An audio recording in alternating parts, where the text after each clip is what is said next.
اعوذ باللہ من الشیطان الرجیم بسم اللہ الرحمن الرحیم قال الملأ من قوم فرعون ان هذا لساحر علیم يريد ان يخرجكم من ارضكم فماذا تأمرون قال الملأ من قوم فرعون کی قوم کے سردار کہنے لگے ان هذا لساحر علیم کہ یہ تو یقینی طور پر بڑا ماہر جادوگر ہے یرید ان یخرجکم من ارضکم یہ چاہتا ہے کہ تمہیں تمہاری زمین سے نکال باہر کرے فماذا تأمرون اب بتاؤ تمہاری کیا رائے ہے۔ گزشتہ رکوع میں حضرت موسیٰ علیہ السلام کا واقعہ بیان کیا گیا ہے جس میں آپ نے پڑھا کہ حضرت موسیٰ علیہ السلام کو اللہ تبارک و تعالی نے مبعوث فرما کر فرعون کے دربار میں بھیجا۔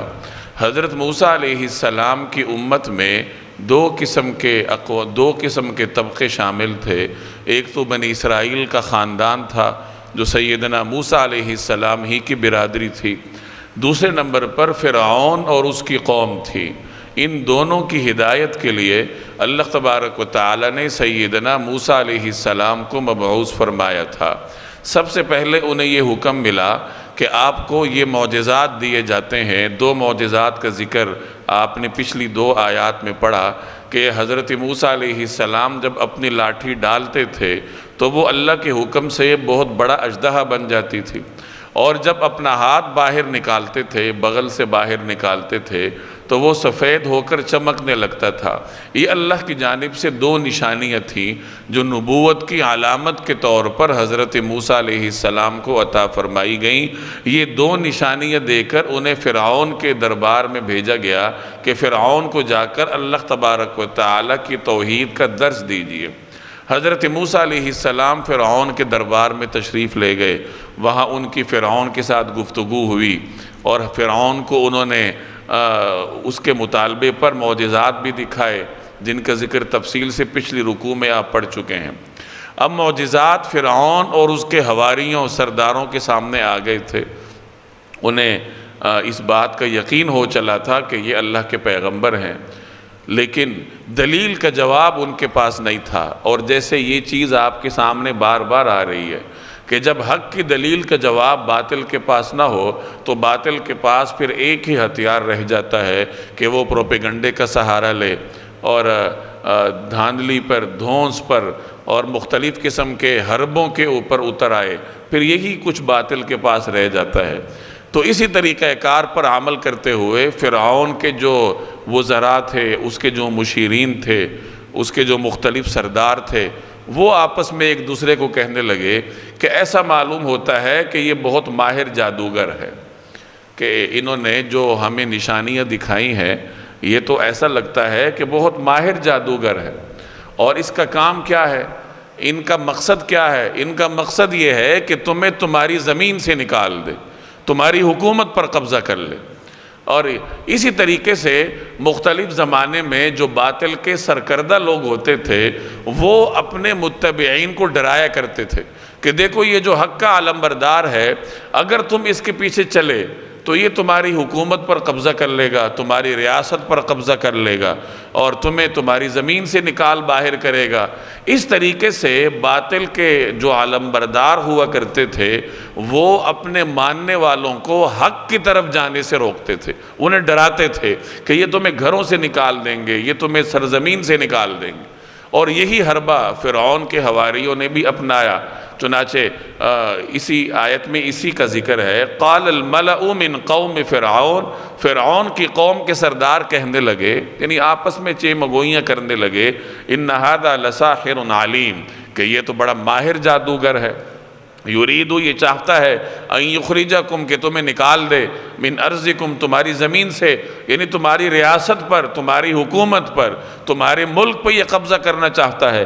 فماذا تأمرون اب تمہاری کیا رائے ہے؟ یعنی ہمیں کیا کرنا چاہیے، ہمیں اس کا راستہ کیسے روکنا چاہیے؟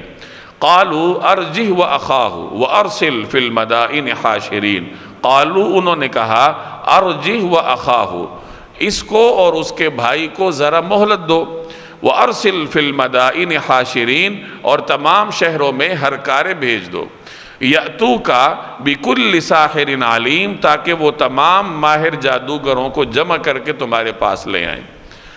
وہ آپس میں یہ مشورہ انہوں نے کیا کہ ہم ان کا مقابلہ اپنے جادوگروں کے ذریعے کرتے ہیں، اپنے ملک بھر کے جتنے ہمارے مشہور جادوگر ہیں انہیں بلانے کے لیے یہاں سے نمائندے بھیجے جائیں، یعنی فرعون کے دربار سے ایسے ہرکارے بھیجے جائیں، نمائندے بھیجے جائیں جو تمام ملک کے مختلف شہروں میں گھومے پھریں اور جو ممتاز جادوگر ہیں انہیں جمع کر کے لائیں، تاکہ ہم انہیں حضرت موسیٰ علیہ السلام اور حضرت ہارون علیہ السلام کے مقابلے میں اتاریں۔ وجاء السحرۃ فرعون، اور جادوگر فرعون کے پاس آ گئے۔ قالوا، اور انہوں نے کہا، ان لنا لاجرا ان کنا نحن الغالبین، اگر ہم غالب آ گئے تو ہمیں کوئی انعام تو ضرور ملے گا، یعنی ہم تم سے یعنی فرعون سے اجر یعنی انعام کے طلبگار ہوں گے۔ دربار سے ہرکارے بھیجے گئے کہ جادوگر جمع کر کے لاؤ، چنانچہ پورے ملک سے جادوگر جمع کر کے فرعون کے دربار میں لائے گئے۔ مفسرین نے مختلف تعداد لکھی ہے، کسی نے کہا کہ 20,000 تھے، کسی نے کہا 90,000 تھے، کسی نے 3 لاکھ کی تعداد لکھی ہے، کم از کم تعداد 15,000 ہے۔ تو اتنے کثیر تعداد میں جادوگروں کو پوری ریاست سے، پورے ملک سے جمع کر کے دربار کی طرف لایا گیا تاکہ وہ حضرت موسیٰ علیہ السلام کا مقابلہ کرے۔ اب چونکہ اس وقت تک جادوگر فرعون کے پیروکار تھے، باطل کے پیچھے چلنے والے تھے، اور باطل کے پیچھے چلنے کا مطلب اپنی خواہش کے پیچھے چلنا ہوتا ہے، اور جو خواہش کا پجاری ہوتا ہے وہ کوئی کام بغیر مقصد کے نہیں کرتا، اس کا مقصد دنیاوی مفاد ہوتا ہے۔ تو جادوگروں نے بھی فرعون کے سامنے اپنا دنیاوی مفاد رکھا کہ ہم تمہارے حکم پر مقابلہ تو کر لیتے ہیں، لیکن یہ بتاؤ کہ اگر ہم غالب آ گئے تو تم ہمیں انعام تو ضرور دو گے، انعام تو ہمیں تم سے ملے گا نا۔ یہی فرق ہے حق اور باطل میں، کہ حق کا جو علم بردار ہے وہ بغیر کسی قسم کے معاوضے کے لالچ میں اللہ تبارک و تعالیٰ کا پیغام دوسروں تک پہنچاتا ہے۔ جیسے انبیاء علیہ السلام کے واقعات میں آپ نے پڑھا کہ نبی ببانگ دہل اپنی قوم سے کہا کرتا تھا کہ مجھے تم سے کسی معاوضے کی امید نہیں ہے، ان اجری الا علی اللہ، میرا جو اجر ہے وہ اللہ کے سپرد ہے، میں تم سے کسی اجرت کا طلبگار نہیں ہوں۔ یہ حق کے علم بردار کا طریقہ کار ہے، اور جو باطل کے ہرکارے تھے ان کا طریقہ یہ ہے کہ آتے ہی سب سے پہلے فرعون سے جو ہے وہ دنیاوی مفاد طلب کر رہے ہیں کہ کچھ نہ کچھ تو تمہیں ہمیں دینا پڑے گا۔ یہ فرق ہے۔ تو بہرحال جب انسان حق کا داعی بن کر میدان میں اترتا ہے تو اس کی نظر صرف اور صرف اللہ تبارک و تعالیٰ پر ہوتی ہے، دنیاوی مفاد اس کے پیش نظر نہیں ہوتا۔ قال نعم، فرعون نے کہا ہاں، جادوگروں نے کہا کہ ہمیں کچھ انعام تو ملے گا نا، تو فرعون نے کہا کہ ہاں، وَإِنَّكُمْ لَمِنَ الْمُقَرَّبِينَ، اور تمہارا شمار یقیناً ہمارے مقرب لوگوں میں ہوگا، یعنی میں تمہیں اپنے قریبی لوگوں میں جگہ دوں گا، تمہیں اپنا مشیر بنا لوں گا۔ مفسرین فرماتے ہیں کہ اس زمانے میں یہ طریقہ کار تھا کہ جادوگروں کو بادشاہوں کے دربار میں اہم مناصب حاصل ہوتے تھے۔ جیسے آج کل طریقہ کار ہے کہ پارلیمنٹ میں مختلف نشستیں ہوتی ہیں جو مختلف ماہرین فن کے لیے مختص ہوتی ہیں۔ ہمارے ہاں تو ہر چیز برائے بکاؤ مال ہوتی ہے، لیکن بہرحال ایسی نشستیں مختص ہوتی ہیں جو مختلف فنون کے ماہرین کو دی جاتی ہیں۔ یہ ہر زمانے کے جو بادشاہ ہیں، جو حکومت کے کرتا دھرتا ہے، ان کا طریقہ رہا ہے کہ فنون کے ماہرین کو اپنے قریب رکھنا تاکہ اس کے ذریعے پھر اس فن کو لوگوں میں رواج دیا جائے اور جو مملکت کا نظام ہے اس کو درست رکھا جائے۔ اب جادو اس زمانے کا ایک اہم فن تھا، تو جادوگروں کو بادشاہوں کے دربار میں اہم مناصب ملتے تھے۔ تو فرعون نے یہی کہا ان کو کہ میں تمہیں اپنے قریبی لوگوں میں کر دوں گا، تمہارا شمار میرے مشیروں میں ہوگا۔ اب مقابلے کا میدان سجتا ہے، جس طریقے سے پیچھے پڑھ کے آپ آئے ہیں، اور مختلف مقامات پر قرآن کریم میں اللہ نے اس کی تفصیل بیان کی ہے کہ یہ طے ہوا تھا کہ جو میلے کا دن ہوگا جس میں لوگ جمع ہوتے ہیں، کوئی تہوار ہوگا یا کوئی میلہ ہوگا، تو اس دن جمع ہوں گے اور اس دن یہ مقابلہ انعقاد پذیر ہوگا۔ چنانچہ جب وہ دن آیا اور کثیر تعداد میں لوگ جمع ہوئے سیدنا موسیٰ علیہ السلام تشریف لائے، اور اسی طریقے سے جو فرعون نے جادوگروں کو جمع کیا تھا وہ بھی آئے، اور مقابلہ شروع ہونے کو ہے۔ تو آگے قرآن کریم اس مقابلے کے کچھ مناظر کو بیان کرتا ہے۔ قالوا یا موسیٰ اما ان تلقی و اما ان نکون نحن الملقین۔ قالوا، انہوں نے کہا، یعنی جادوگروں نے کہا، یا موسیٰ، اے موسیٰ، اما ان تلقی، اگر آپ چاہیں تو آپ پھینک دیجئے، آپ پھینکیں، وَإِمَّا أَن نَّكُونَ نَحْنُ الْمُلْقِينَ، ورنہ ہم پھینکتے ہیں۔ پھر اگر آپ چاہیں تو پہل آپ کیجئے، پہلی باری آپ کی، آپ اپنی لاٹھی پھینکیے، ورنہ پھر ہمیں اجازت دیجئے کہ ہم اپنی رسیاں پھینک دیں۔ یہ جادوگروں نے ظاہری طور پر سیدنا موسیٰ علیہ السلام کے ادب کو ملحوظ خاطر رکھا، کہ انہیں دعوت دی کہ اگر آپ چاہیں تو پہلے آپ پھینک دیجئے، اور اس ادب کا انہیں فائدہ کیا ہوا اس کا ذکر آگے آئے۔ قال القوا، موسیٰ علیہ السلام نے فرمایا کہ تم پھینکو، یعنی پہلی باری تم لے لو۔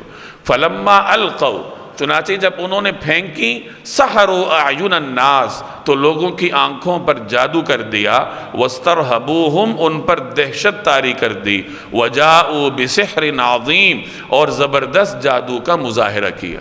حضرت موسیٰ علیہ السلام نے ان سے فرمایا کہ پہلے تم اپنی لاٹھیاں یا اپنی رسیاں پھینکو۔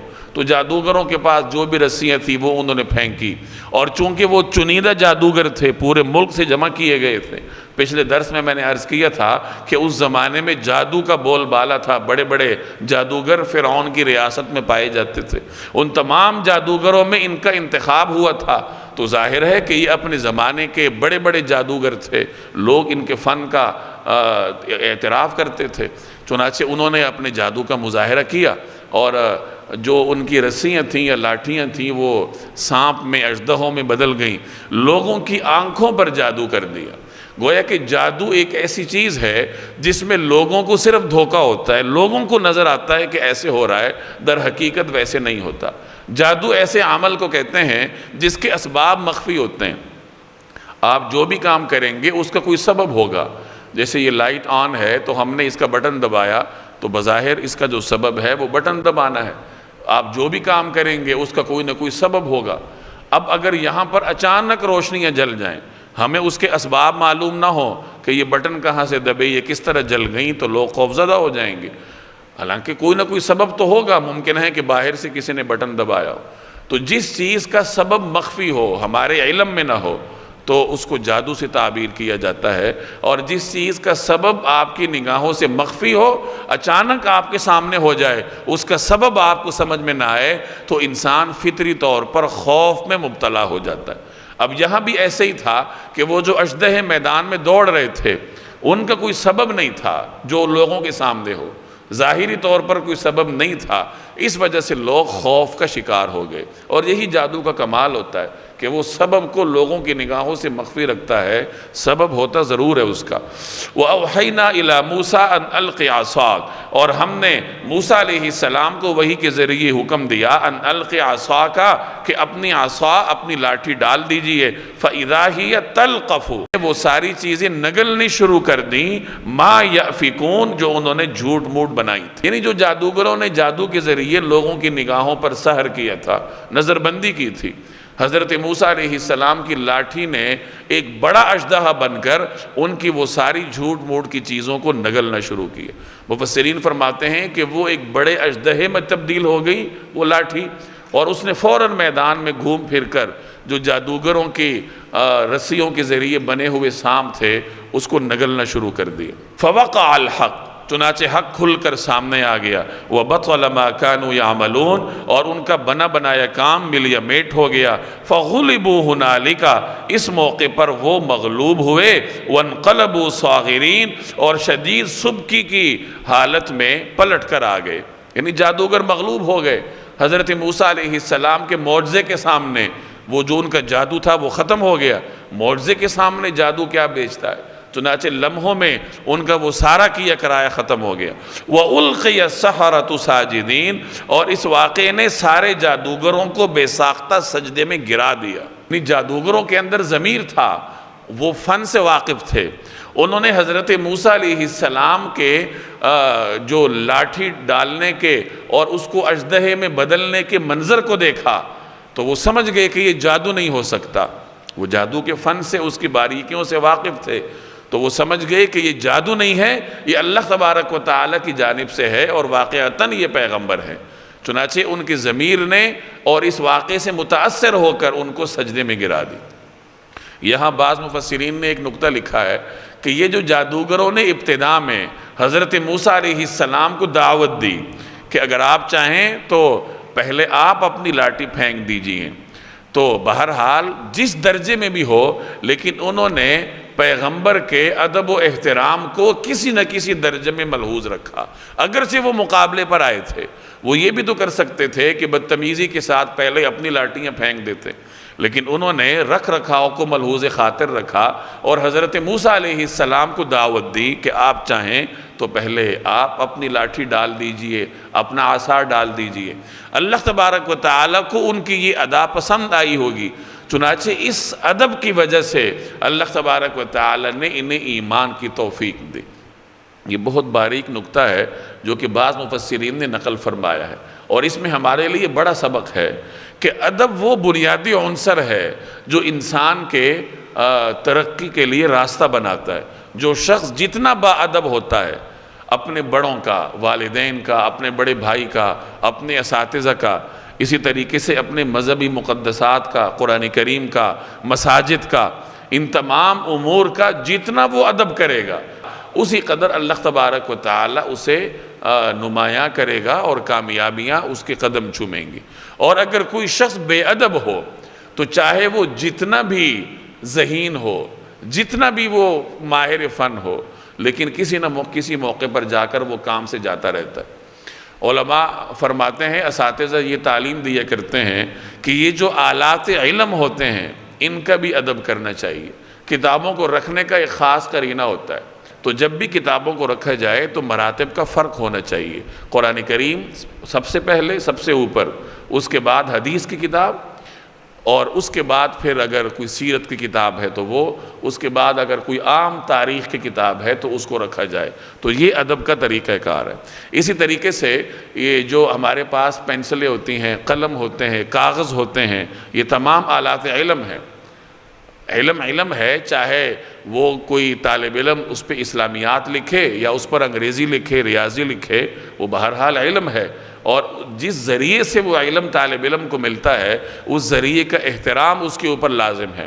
ہمارے ہاں اسکول اور کالجز میں رواج ہے کہ ادھر سے بال پوائنٹ ختم ہوئی، اس نے لکھنا چھوڑا اور ادھر سے اسٹوڈنٹ نے اٹھا کے ڈسٹ بن میں پھینک دی. یہ بہت غلط طریقہ کار ہے، اور اس کی وجہ یہ ہے کہ جو ادب کے منازل ہیں وہ ہم سے رخصت ہوتے جا رہے ہیں. نہ اساتذہ اس پر توجہ دلاتے ہیں، نہ والدین توجہ دلاتے ہیں. تو یاد رکھیے کہ یہ آلات علم ہیں اور ان کا ادب ہمارے اوپر لازم ہے. کوئی پینسل ختم ہوتی ہے، کوئی کاغذ استعمال کے لائق نہیں ہوتا، تو اس کو ٹھکانے لگانے کا اپنا طریقہ ہونا چاہیے. یہ نہیں کہ اس کو دیگر چیزوں کے ساتھ ردی میں ڈال دیا جائے. اور اعلیٰ طریقے سکھانے چاہیے کہ ان چیزوں سے آپ کو علم ملتا ہے. تعلیمی اداروں کے، اسکولوں کے، کالجز کے، مدارس کے جو در و دیوار ہوتے ہیں وہ بھی طالب علم کے لیے مقدس ہوتے ہیں، کیونکہ وہ یہی تو آلات علم ہے، انہی کے ذریعے اس کو علم میسر ہوتا ہے. تو اپنے ادارے کا طالب علم احترام کرے، اپنے بستے کا، اپنے جو بھی اس کے پاس آلات ہیں جن کے ذریعے وہ علم حاصل کرتا ہے، ان سب کا احترام کرے. اور استاد کا احترام کرے. استاد کا احترام بھی علم کی وجہ سے ہے کہ اس کے ذریعے آپ کو علم ملتا ہے. تو جس چیز سے بھی آپ کو علم حاصل کرنے میں معاونت ملتی ہے تو اس کا احترام کیا جائے، اور اسی کے احترام کے ذریعے اللہ تبارک و تعالی انسان کے علم میں، اس کے فن میں اور اس کی صلاحیت میں برکت ڈالتا ہے. تو ان چیزوں کی تعلیم اپنے بچوں کو دینی چاہیے. یہ ہمارے مذہب کی بھی تعلیم ہے اور ہماری مشرقی روایات کا بھی حصہ ہے جو آہستہ آہستہ ختم ہوتا جا رہا ہے. اسکولوں میں، کالجز میں اگر ڈسٹر نہ ہو تو کاغذ پھاڑ کے اس کے ذریعے وائٹ بورڈ صاف کرنا شروع کر دیتے ہیں. اب کاغذ جو ہے وہ اعلیٰ علم ہے، اس کا یہ استعمال تو بالکل بھی مناسب نہیں ہے. صاف کرنے کے لیے اور اپنے کپڑے سے صاف کر لیں یا کسی اور چیز سے صاف کر لیں. کاغذ کے ذریعے کاغذ کو اللہ نے صفائی کے لیے تو نہیں بنایا، تو چونکہ ہمارے طلباء کو پتہ نہیں ہوتا، اساتذہ کو نہیں پتہ ہوتا، تو طلباء کو کیا پتہ ہوگا؟ تو بہرحال یہ چیزیں طلباء کو سکھانی چاہیے۔ تو جادوگروں کو اللہ تبارک و تعالی نے جو نوازا تھا، اس میں جہاں اللہ کے نزدیک ان کے اور اوصاف پسند ہوں گے، وہاں ان کا یہ طرز عمل اور ان کی یہ ادا بھی اللہ کو پسند آئی ہوگی کہ انہوں نے حضرت موسیٰ علیہ السلام کو پہلے دعوت دی کہ اگر آپ چاہیں تو آپ اپنی لاٹھی کو پھینک دیجئے۔ قالوا آمنا برب العالمین، وہ پکار اٹھے کہ ہم اس رب العالمین پر ایمان لے آئے، رب موسیٰ و ہارون، جو موسیٰ اور ہارون کا رب ہے۔ انہوں نے علی الاعلان اپنے ایمان کا اظہار کیا۔ قال فرعون آمنتم به قبل ان آذن لکم، فرعون بولا تم میرے اجازت دینے سے پہلے ہی اس شخص پر ایمان لے آئے۔ ان ھذا لمکر، یہ ضرور کوئی سازش ہے، مکرتموہ فی المدینہ، جو تم نے اس شہر میں ملی بھگت کر کے بنائی ہے، لتخرجوا منہا اہلہا، تاکہ تم یہاں کے رہنے والوں کو یہاں سے نکال باہر کرو، فسوف تعلمون، تمہیں ابھی پتہ چل جائے گا۔ فرعون نے وہی طریقہ کار اپنایا جب اس نے دیکھا کہ یہ تو معاملہ ہی کچھ اور ہو گیا ہے، ایک تو میرے جادوگر فیل ہو گئے، ناکام ہو گئے، اور دوسرے نمبر پر وہ حضرت موسیٰ علیہ السلام کے موقف کو ماننے پر مجبور ہو گئے، سجدے میں گر گئے ہیں، حضرت موسیٰ علیہ السلام پر ایمان لے آئے ہیں، تو فوراً فرعون نے پینترا بدلا اور وہی بات کہی جو اس سے پہلے سرداروں نے آپس میں ایک دوسرے سے کہی تھی کہ دیکھو یہ تو تم آپس میں تم لوگوں نے کوئی گٹھ جوڑ کیا ہے، تم نے اور حضرت موسیٰ علیہ السلام نے، اور تمہارا مقصد یہ ہے کہ تم اقتدار پہ قبضہ کرو اور مصر کے باسیوں کو یہاں سے نکالو۔ ابھی تمہیں پتہ چلتا ہے کہ میں تمہارے خلاف کیا کرتا ہوں۔ لَأُقَطِّعَنَّ أَيْدِيَكُمْ وَأَرْجُلَكُمْ مِنْ خِلَافٍ، میں نے بھی پکا ارادہ کر لیا ہے کہ تمہارے ہاتھ پاؤں مخالف سمتوں سے کاٹ ڈالوں گا۔ لَأُقَطِّعَنَّ، میں کاٹ ڈالوں گا، أَيْدِيَكُمْ تمہارے ہاتھ، وَأَرْجُلَكُمْ اور تمہارے پاؤں، مِنْ خلاف مخالف سمتوں سے، یعنی ایک طرف کا ہاتھ اور دوسرے طرف کا پاؤں۔ ثُمَّ لَأُصَلِّبَنَّكُمْ أَجْمَعِينَ، پھر تم سب کو اکٹھے سولی پر لٹکا کر رہوں گا۔ یہ فرعون انہیں دھمکا رہا ہے کہ میں تمہیں اس طریقے سے سزا دوں گا۔ یہاں ضمنی طور پر ایک بات سمجھ لیجئے کہ شریعت نے مختلف جرائم کے مختلف سزاؤں کو متعارف کروایا، ان میں سے ایک سزا یہ بھی ہے، ڈاکو کی جو سزا ہے وہ شریعت نے یہ متعارف کروائی ہے کہ اس کے ہاتھ پاؤں کو مخالف سمتوں سے کاٹا جائے گا۔ جیسے گزشتہ پاروں میں ہم یہ بات پڑھ چکے ہیں، ان سزاؤں کو تفصیل سے ہم پڑھ چکے ہیں، جو حضرات پہلے سے ہمارے ساتھ شریک ہیں۔ اب مختلف قسم کے لوگ آج کل اعتراضات کرتے ہیں کہ جی اسلام میں یہ اتنی سخت سزائیں ہیں، تو اس تفصیل میں ہم نہیں جاتے، میں صرف ایک نقطہ آپ کی خدمت میں عرض کر رہا ہوں کہ یہ جو سزائیں ہیں ان کا تصور پچھلے زمانوں کی بڑی بڑی ریاستوں میں بھی رہا ہے۔ جیسے فرعون یہی دھمکی دے رہا ہے نا کہ میں تمہارے ہاتھ پاؤں مخالف سمتوں سے کاٹ دوں گا، اس کا مطلب کیا ہوا کہ گزشتہ زمانوں کی جو ترقی یافتہ ریاستیں تھیں ان میں بھی سزاؤں کا یہ تصور رہا ہے۔ قالوا انا الی ربنا منقلبون، قالوا انہوں نے کہا انا الی ربنا منقلبون، یقین رکھو کہ ہم اپنے مالک کے پاس ہی واپس جائیں گے۔ یہ کون کہہ رہے ہیں؟ جادوگر، فرعون کو، وہی فرعون جس کو وہ اعلیٰ ترین رب مانتے تھے اور جس کے پاس وہ اجر کے امید پر آئے تھے، اب لمحوں میں ان کی کایا ایسی پلٹی کہ اس فرعون کی سخت ترین دھمکی کی جواب میں وہ کہہ رہے کہ تو زیادہ سے زیادہ کیا کر لے گا؟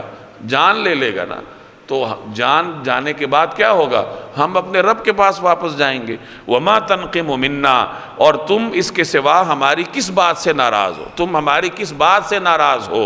إِلَّا سوائے اس کے أَنْ آمَنَّا بِآيَاتِ رَبِّنَا لَمَّا جَاءَتْنَا، کہ جب ہمارے مالک کی نشانیاں ہمارے پاس آ گئیں تو ہم ان پر ایمان لے آئے۔ رَبَّنَا أَفْرِغْ عَلَيْنَا صَبْرًا، اے ہمارے پروردگار ہم پر صبر کے پیمانے انڈیل دے، وَتَوَفَّنَا مسلمین، اور ہمیں اس حالت میں موت دے کہ ہم تیرے تابعدار ہوں۔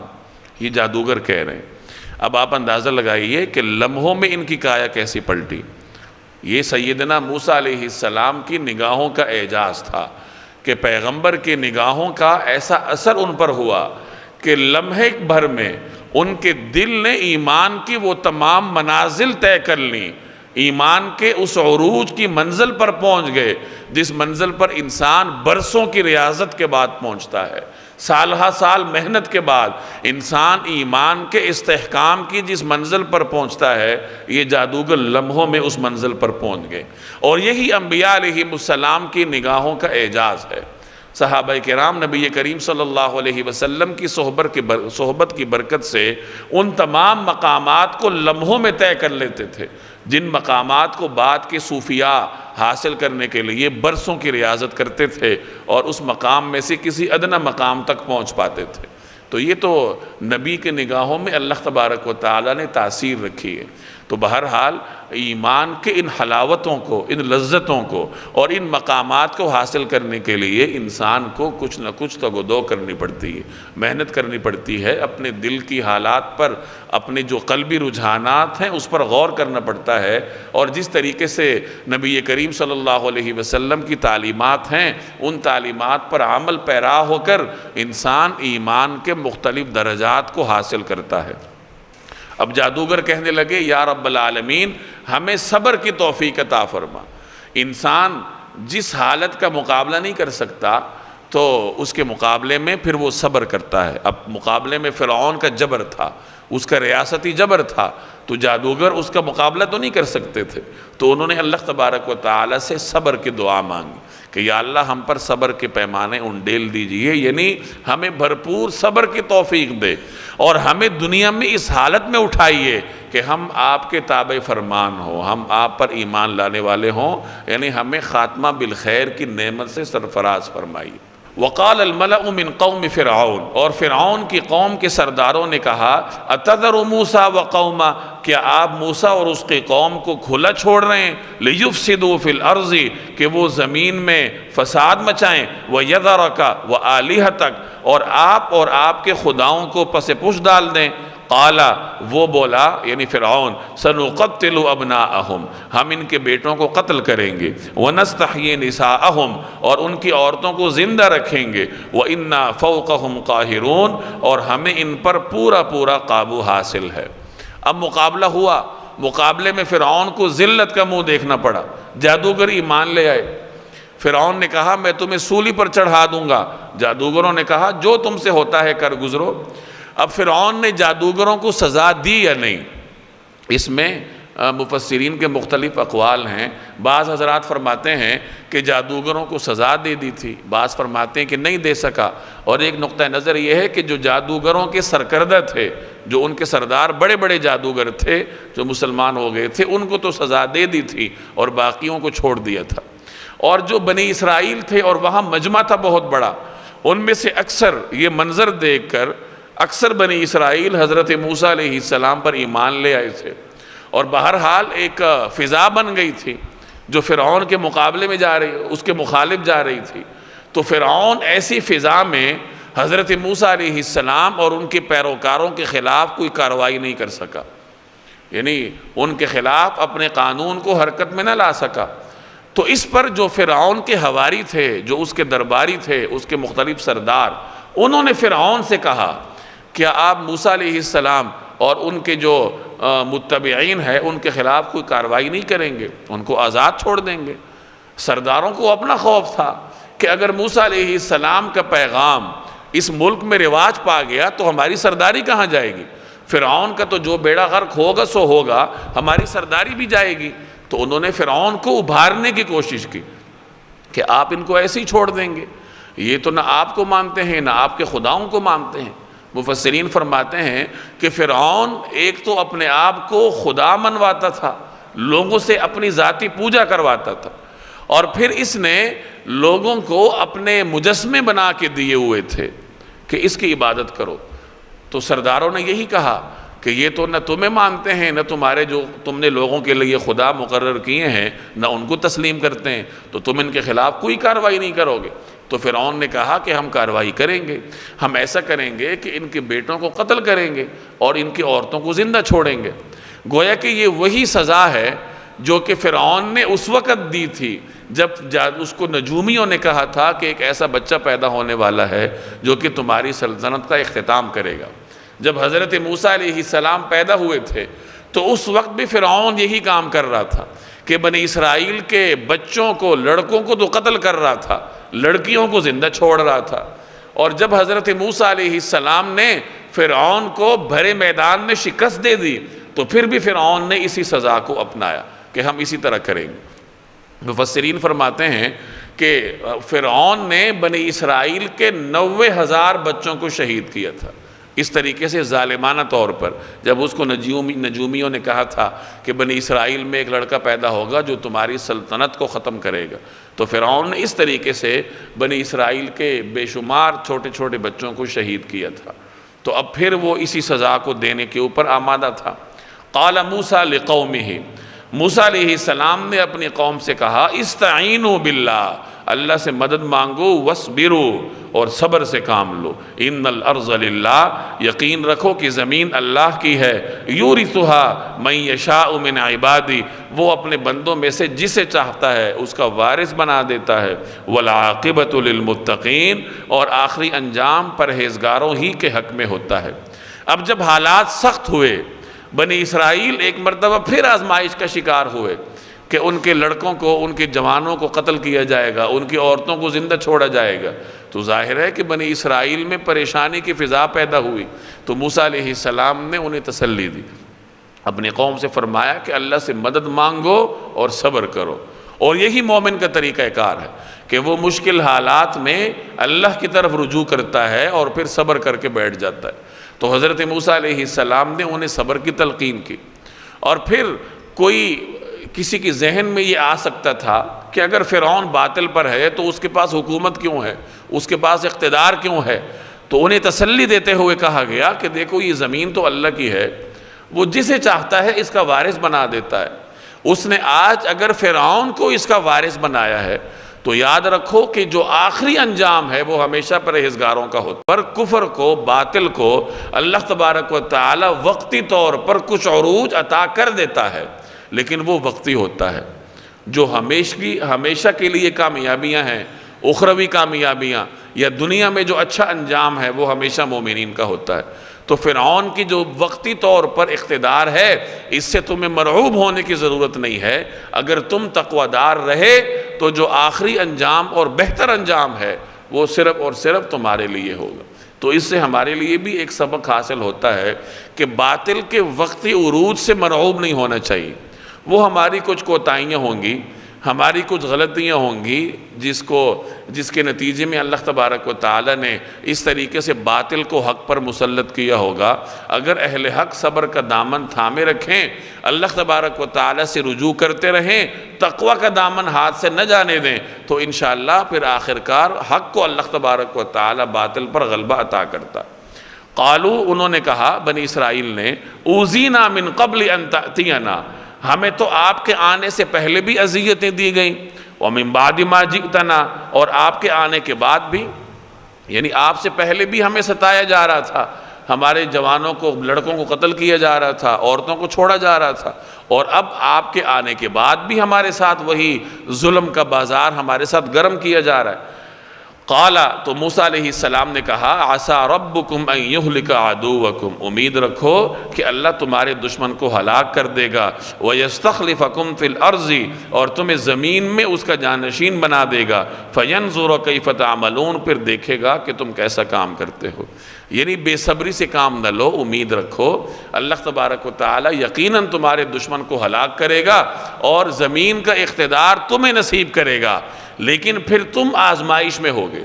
اللہ تعالیٰ تمہیں آسائش دے کر، تمہیں اقتدار دے کر آزمائے گا کہ تم کرتے کیا ہو، تمہارا عمل کیا ہے۔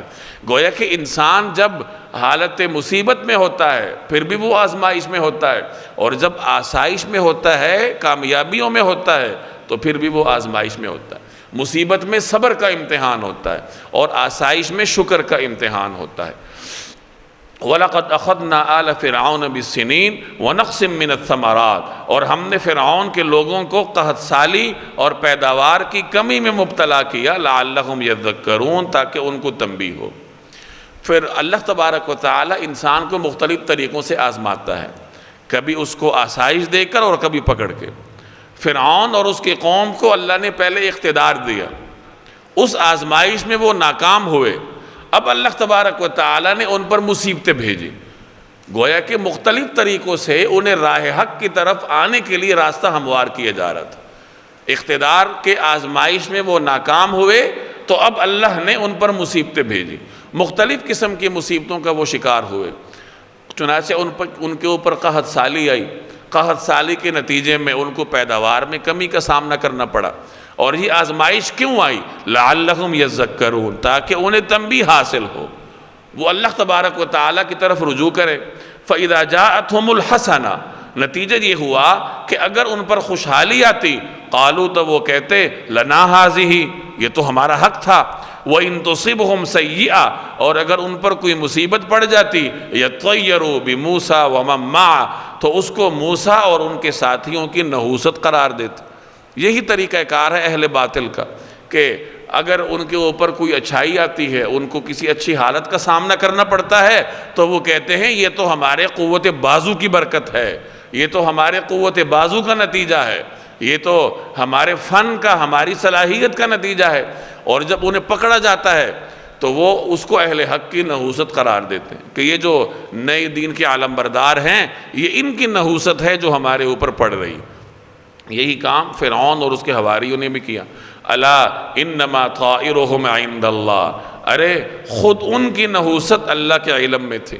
یعنی یہ لوگ حضرت موسیٰ علیہ السلام کے پیروکاروں کو نحوست کی وجہ قرار دے رہے تھے، نحوست تو خود ان کے اپنے عمل تھے جو اللہ کے علم میں تھے۔ ولیکن اکثرهم لا یعلمون، لیکن ان میں سے اکثر لوگ جانتے نہیں تھے۔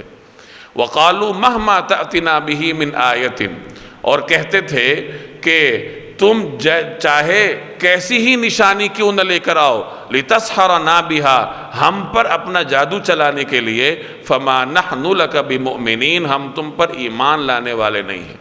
یعنی موسیٰ علیہ السلام سے کہنے لگے کہ تم جو بھی کر لو، جس طرح بھی نشانی لے آؤ، ہم ایمان نہیں لائیں گے۔ فَأَرْسَلْنَا عَلَيْهِمُ الطُّوفَانَ وَالْجَرَادَ وَالْقُمَّلَ وَالضَّفَادِعَ وَالدَّمَ آيَاتٍ مُفَصَّلَاتٍ۔ فَأَرْسَلْنَا عَلَيْهِمْ، چنانچہ ہم نے ان پر چھوڑا، ہم نے ان پر بھیجا، الطوفان طوفان، والجراد ٹڈیاں، والقمل گھن کے کیڑوں، والضفادع مینڈکوں، والدم اور خون، آیات مفصلات جو سب علیحدہ علیحدہ نشانیاں تھیں۔ چنانچہ ہم نے ان پر طوفان، ٹڈیوں، گھن کے کیڑوں، مینڈکوں اور خون کی بلائیں چھوڑی جو سب علیحدہ علیحدہ نشانیاں تھیں۔ فاستکبروا، پھر بھی انہوں نے تکبر کا مظاہرہ کیا، وکانوا قوما مجرمین، اور وہ بڑے مجرم لوگ تھے۔ فرعون کی قوم پر مختلف آزمائشیں آئیں جن کا ذکر اللہ نے اس آیت میں کیا ہے کہ ان پر طوفان آیا، اسی طریقے سے ٹڈیوں کا سامنا انہیں کرنا پڑا۔ مفسرین فرماتے ہیں کہ پہلے ان پر زوردار بارش برسی جس کے نتیجے میں انہیں طوفان کا، سیلاب کا سامنا کرنا پڑا۔ بعض حضرات نے طوفان سے مراد اموات کی کثرت لی ہے کہ کثرت سے اموات کا سامنا کرنا پڑا۔ تو بہرحال بارش ہوئی شدید قسم کی جس کے نتیجے میں انہیں سیلاب اور طوفانی ریلوں کا سامنا کرنا پڑا، اور انہیں یہ خوف ہوا کہ ہماری فصلیں تباہ ہو جائیں گی۔ تو وہ موسیٰ علیہ السلام کے پاس آئے، گڑ گڑانے لگے کہ اللہ سے دعا کریں کہ یہ ہمارے اوپر سے ختم ہو جائے۔ اتنا تو یقین تھا کہ یہ برحق ہیں، ان کی دعا قبول ہوگی، تو جب یہ ہمارے اوپر سے ختم ہوگا تو ہم ایمان لے آئیں گے۔ حضرت موسیٰ علیہ السلام کی دعا کی برکت سے جب ان پر سے وہ طوفان ہٹا تو ان کی کھیتیاں بحال ہوئیں، ان کا جو غلہ تھا وہ بحال ہوا، تو وہ پھر ناشکری کرنے لگے، پھر اپنے کفر کی طرف لوٹے۔ اب اللہ تبارک و تعالی نے ان پر ٹڈی دل بھیجا، ٹڈیاں جو کہ بڑی مقدار میں آتی ہیں، فوج در فوج، غول در غول، اور فصلوں کو چٹ کر جاتی ہیں۔ جب انہیں فصلوں کی حفاظت کا یقین ہوا تو وہ کفر پر آمادہ ہوئے۔ اب اللہ نے ٹڈی دل کے غول بھیجے جو کہ لمحوں میں فصلوں کو صفا چٹ کر دیتے ہیں۔ تو وہ پھر موسیٰ علیہ السلام کے پاس آئے کہ اللہ سے دعا کیجئے کہ ہم پر سے اس آزمائش کو ختم کر دے، جب یہ آزمائش ختم ہوگی تو ہم ایمان لے آئیں گے۔ حضرت موسیٰ علیہ السلام کی دعا کی برکت سے اللہ نے یہ آزمائش ختم کی تو وہ پھر کفر پر آمادہ ہوئے۔ اب غلہ ان کا بچا، اناج انہیں مل گیا، تو اللہ نے گھن کے کیڑوں کو مسلط کر دیا جو اناج کو کھا جاتے ہیں۔ تو وہ پھر موسیٰ علیہ السلام کے پاس آئے کہ دعا کیجئے۔ اب ان کی ڈٹائی دیکھیے اور پیغمبر کی رحمت بھی دیکھیے کہ وہ بار بار دعا فرما رہے ہیں۔ تو دعا کی برکت سے وہ گھن کے کیڑوں سے جان چھوٹی، انہیں اناج میسر ہوا تو وہ پھر ناشکری پر اور کفر پر اتر آئے، تو اب اللہ تبارک و تعالی نے ان پر ایسی بلائیں مسلط کر دیں کہ وہ اس اناج کو کھانے کے قابل نہ رہے۔ وہ جیسے ہی کچھ کھانا وغیرہ برتنوں میں ڈالتے تھے تو مینڈک نمودار ہو جاتے تھے، ہر طرف انہیں مینڈک نظر آتے تھے، پلیٹ میں ہر طرف۔ جب منہ کھولتے تھے تو مینڈک اچھل کر منہ میں چلے جاتے تھے، یعنی لقمہ کھانے کے لیے منہ کھولا تو بجائے لقمے کے مینڈک اندر چلا گیا، یعنی وہ اناج کھانے کے قابل نہ رہے۔ اگر پانی برتن میں ڈالتے ہیں تو وہ خون میں بدل جاتا ہے، ڈالا پانی ہے لیکن جیسے ہی پینے لگے تو وہ خون میں بدل گیا۔ تو اس طریقے سے یہ مختلف آزمائشیں ان پر آئی، یہ گویا کہ ان کے اوپر حجت تام ہو رہی تھی۔ آزمائش میں فیل ہوئے، ناکام ہوئے، اب اللہ ان پر مصیبت کی آزمائش بھیج رہا ہے۔ اب اس میں بھی ناکام ہو جاتے تو پھر ان کے حق میں تباہی ہی مقدر تھی۔ فاستکبروا، لیکن ان تمام حالات کو دیکھنے کے بعد بھی انہوں نے تکبر کو نہ چھوڑا۔ فاستکبروا، چنانچہ انہوں نے تکبر کا مظاہرہ کیا۔ وکانوا قوما مجرمین، اور وہ بڑے مجرم لوگ تھے۔ ولما وقع علیہم الرجز، اور جب ان پر عذاب آ پڑتا، قالوا، تو وہ کہتے، یا موسیٰ، اے موسیٰ، ادع لنا ربک، ہمارے لیے اللہ سے دعا کیجئے، بما عہد عندک، اس عہد کا واسطہ دے کر جو اللہ کا آپ کے پاس ہے۔ اے موسیٰ، تمہارے پاس اللہ کا جو عہد ہے اس کا واسطہ دے کر ہمارے لیے اپنے رب سے دعا کر دو۔ لئن کشفت عنا الرجز، اگر واقعی تم نے ہم پر سے یہ عذاب ہٹایا، لنؤمنن لک، تو ہم تمہاری بات مان لیں گے، ولنرسلن معک بنی اسرائیل، اور بنی اسرائیل کو ضرور تمہارے ساتھ بھیج دیں گے۔ یہی مطالبہ تھا حضرت موسیٰ علیہ السلام کا کہ بنی اسرائیل کو میرے ساتھ بھیجو، انہیں آزادی دو، غلامی سے چھٹکارا دو۔ تو فرعون نے کہا کہ اگر ہم پر سے یہ آزمائش ختم ہوئی تو ہم تمہارا یہ مطالبہ مان لیں گے۔ فلما کشفنا عنہم الرجز، چنانچہ جب ہم نے ان پر سے عذاب ہٹایا، الی اجل، اتنی مدت تک، ہم بالغو، جس تک انہیں پہنچنا ہی تھا۔ چنانچہ پھر جب ہم نے ان پر سے عذاب کو اتنی مدت تک ہٹایا جس تک انہیں پہنچنا ہی تھا، یعنی اللہ کے ہاں ایک خاص مدت تھی جس مدت تک انہیں زندہ رہنا تھا، اس کے بعد ان پر عمومی عذاب آنا تھا۔ تو اللہ تبارک و تعالیٰ نے اپنی اسی مشیت کے تحت، اسی حکمت کے تحت مخصوص مدت تک کے لیے جب بھی ان پر سے عذاب ہٹایا، اذا ہم ینکثون، تو وہ ایک دم اپنے وعدے سے پھر جاتے، یعنی جیسے ہی عذاب ہٹتا، آزمائش ختم ہوتی، وہ سکھ کا سانس لیتے تو پھر کفر کی طرف لوٹ جاتے۔ فانتقمنا منہم، نتیجہ یہ ہوا کہ ہم نے ان سے بدلہ لیا۔ فاغرقناہم فی الیم، انہیں سمندر میں غرق کر دیا۔ بانہم کذبوا بآیاتنا، کیونکہ انہوں نے ہماری نشانیوں کو جھٹلایا تھا۔ وکانوا عنہا غافلین، اور ان سے بالکل بے پرواہ ہو گئے تھے۔ یعنی اب اللہ تبارک و تعالیٰ نے پھر ان کو سمندر میں غرق کر دیا کہ جب بنی اسرائیل کو حضرت موسیٰ علیہ السلام لے کر نکلے اور ان کے لیے اللہ نے سمندر میں راستے بنائے، تو فرعون بھی اپنی فوج کو لے کر ان راستوں میں اترا۔ بنی اسرائیل تو پار چلے گئے اور اللہ تبارک و تعالیٰ کے حکم سے سمندر جو ہے دریائے نیل وہ چل پڑا، اور فرعون اپنی ساری قوم سمیت دریا کی، سمندر کی لہروں کی نظر ہو گیا، اور اس طریقے سے اللہ تبارک و تعالیٰ کے عذاب کا شکار ہوا۔ وَأَوْرَثْنَا الْقَوْمَ الَّذِينَ كَانُوا يُسْتَضْعَفُونَ مَشَارِقَ الْأَرْضِ وَمَغَارِبَهَا الَّتِي بَارَكْنَا فِيهَا۔ وَأَوْرَثْنَا الْقَوْمَ، اور اس قوم کو ہم نے وارث بنایا، الَّذِينَ كَانُوا يُسْتَضْعَفُونَ، جن لوگوں کو کمزور سمجھا جاتا تھا۔ کس کا وارث بنایا؟ مشارق الارض و مغاربہا، اس سرزمین کے مشرق اور مغرب کا، التی بارکنا فیہا، جس پر ہم نے برکتیں نازل کی تھی۔ اور جن لوگوں کو کمزور سمجھا جاتا تھا ہم نے انہیں اس سرزمین کے مشرق و مغرب کا وارث بنا دیا جس پر ہم نے برکتیں نازل کی تھی۔ مراد یہ ہے کہ بنی اسرائیل کو اللہ نے شام اور فلسطین کی حکومت عطا فرمائی۔ شام اور فلسطین کا جو علاقہ ہے یہ بابرکت علاقہ ہے، جس کی طرف یہاں اشارہ کیا گیا کہ وہ سرزمین جس کو ہم نے بابرکت بنایا تھا، اس کے مشرق اور مغرب، اس کے طول و عرض کا مالک ہم نے بنی اسرائیل کو بنایا۔